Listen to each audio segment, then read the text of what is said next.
rekan-rekan media, sengaja kami kumpulkan hari ini terkait dengan pengungkapan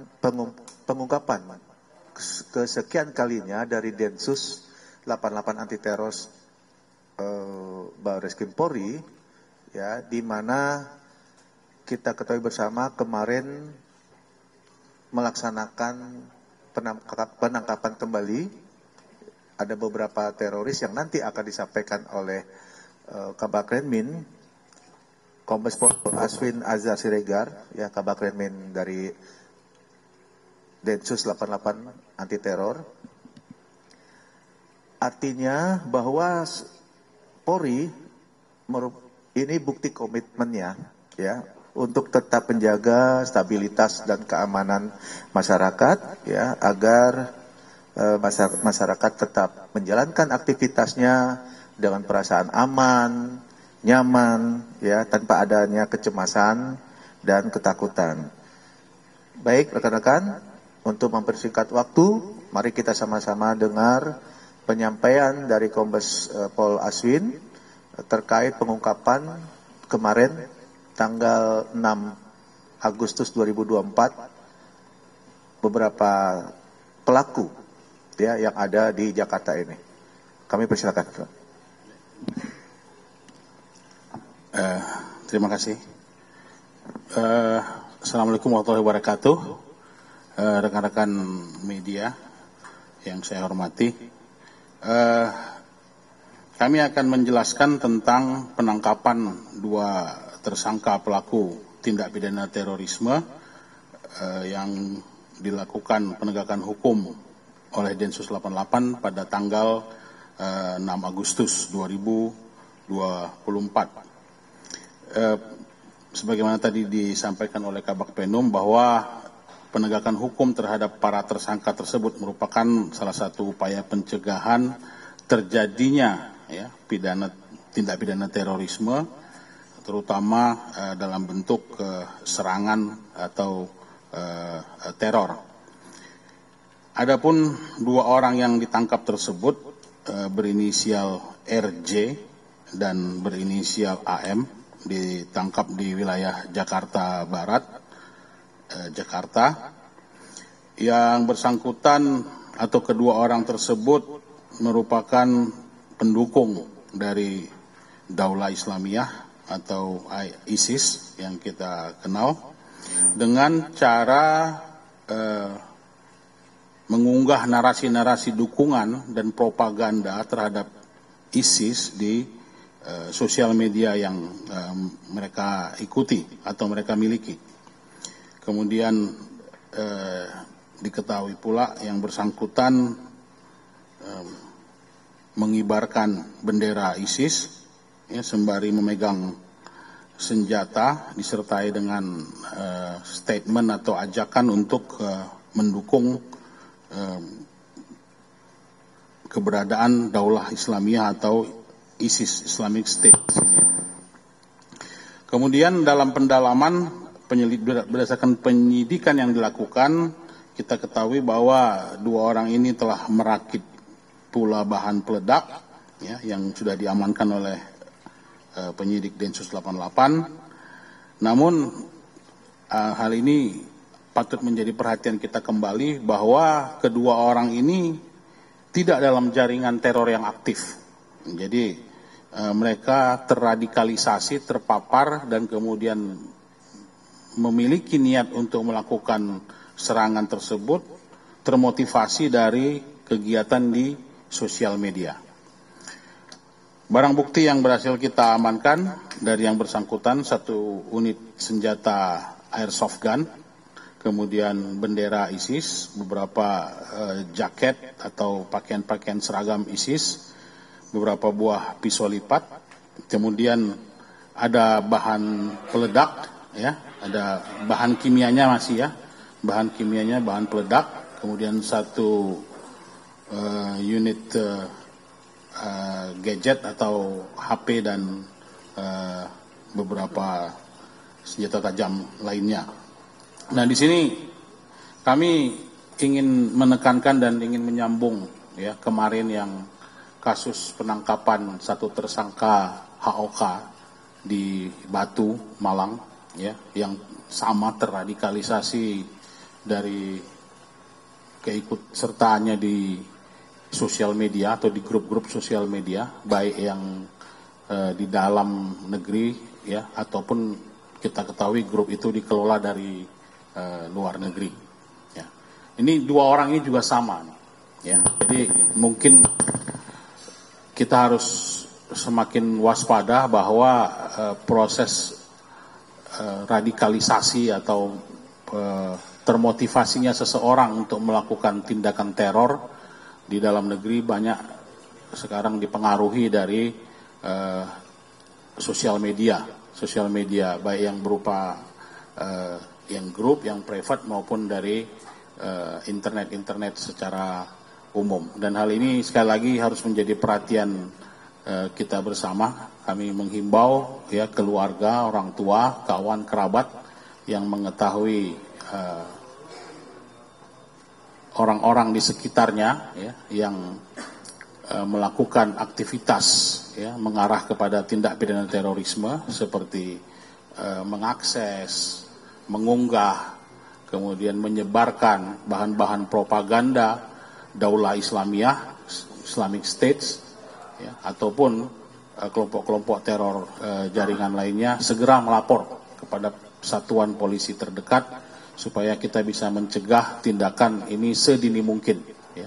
Dari tahap persiapan ini bisa kita cegah sehingga kita bisa menghindari jatuhnya korban akibat serangan terorisme. Saya kira itu saja dari kami. Mungkin ada pertanyaan nanti kami kembalikan kepada Pak Kabak Penum. Baik, terima kasih Pak Kombes Aswin. Mungkin rekan-rekan ada yang mau ditanyakan terkait masalah pengungkapan beberapa kali ini oleh Densus 88. Silakan. Izin bertanya, apakah penangkapan pelaku saat ini itu ada kaitannya dengan yang di Batu? Mereka secara komunikasi baik medsos atau kenal secara personal apa tidak antara yang di Jakarta dengan di Malang? Terima kasih. Langsung jawab ya, tidak ada. Jadi termasuk ke sosial media group dan apa istilahnya itu ya, laman-laman atau website yang diakses juga berbeda. Ini menunjukkan bahwa banyak sekali grup-grup seperti ini yang mencoba merekrut ya tanpa ketemu fisik gitu ya. Jadi hanya melalui grup-grup sosial media ataupun propaganda di website-website dan internet yang mereka miliki. Jadi nggak ada kaitannya dengan yang di Malang kemarin. Ini dulu ya. Oke, Pak.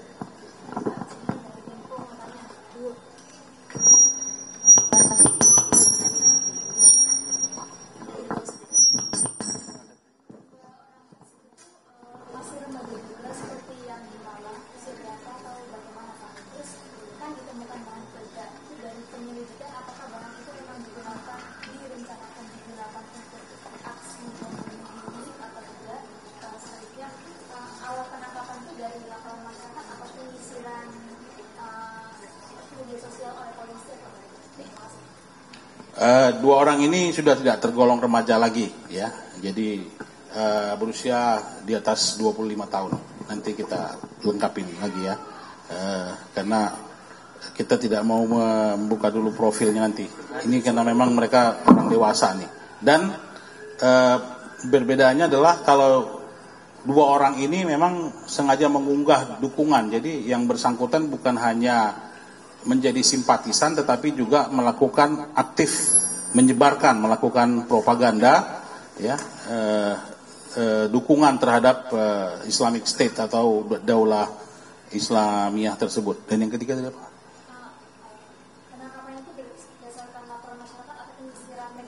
nah, jadi secara teknis Densus 88 penyelidik atau unit intelijen yang bekerja di Densus 88 dan unit penyidik itu terus melakukan monitoring baik yang secara fisik jaringan-jaringan yang sudah kita kenal dan juga konten-konten di internet, dan kita bekerja sama dengan Humas Polri, bekerja sama dengan Menkom Info. Sudah banyak grup-grup sosial media ataupun website-website yang kita laporkan, ya, yang sudah di take down atau dilakukan tindakan oleh baik dari Humas Polri maupun dari Menkom Info. Jadi kita melakukan seperti screening atau monitoring gitu ya dari grup-grup yang memang memiliki aktivitas terkait dengan propaganda teror ataupun propaganda ISIS khususnya. Bahan peledak tadi dari hasil pemeriksaan memang akan digunakan untuk aksi bom bunuh atau bagaimana? Betul, memang akan dirakit menjadi bahan peledak, tapi kita belum sampai kepada kesimpulan bahwa akan digunakan sendiri atau mencari pengantin orang lain. Baik, ada yang lain? Ya, silakan. Izin Pak, Abdi dari Tribun News, mau nanya, mau mempertegas aja sih yang terkait dengan rakitan itu tadi, itu jenisnya itu seperti yang di Malang, TATP atau tidak? Itu aja sih Pak. Beda kalau yang ini bahannya berbeda. Ya, kemungkinan besar tutorial ataupun sumber pembelajarannya berbeda. Ya. Nanti saya bisa sampaikan ke Bapak jenis beda bahannya, tapi mungkin nggak di sini karena nanti menjadi bahan bagi yang lain. Baik. Ya. Ya, saya Taufik dari CNN.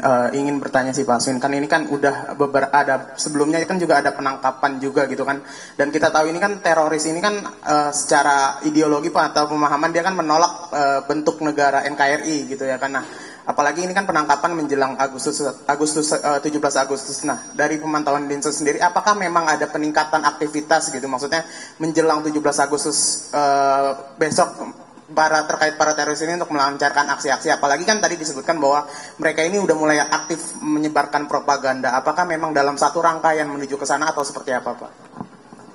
Saya kira itu jawabannya dari Humas atau mungkin dari Kesatuan Polri yang lain ya. Tapi khusus masalah terkait dengan propaganda teror ini, sebelumnya memang kita juga ada beberapa kali menangkap yang terkait dengan jaringan. Jadi jaringan kelompok teror kemudian menggunakan sosial media dan internet sebagai sarana merekrut propaganda. Tapi yang kali ini, yang terakhir ini, memang mereka ini seperti individual atau self-radicalized gitu ya, terradikalisasi sendiri, dan kemudian muncul girohnya dan kemudian muncul niat untuk melakukan tindakan atau aksi serangan terorisme ya. Kita belum tahu seperti apa aksi yang akan mereka rencanakan.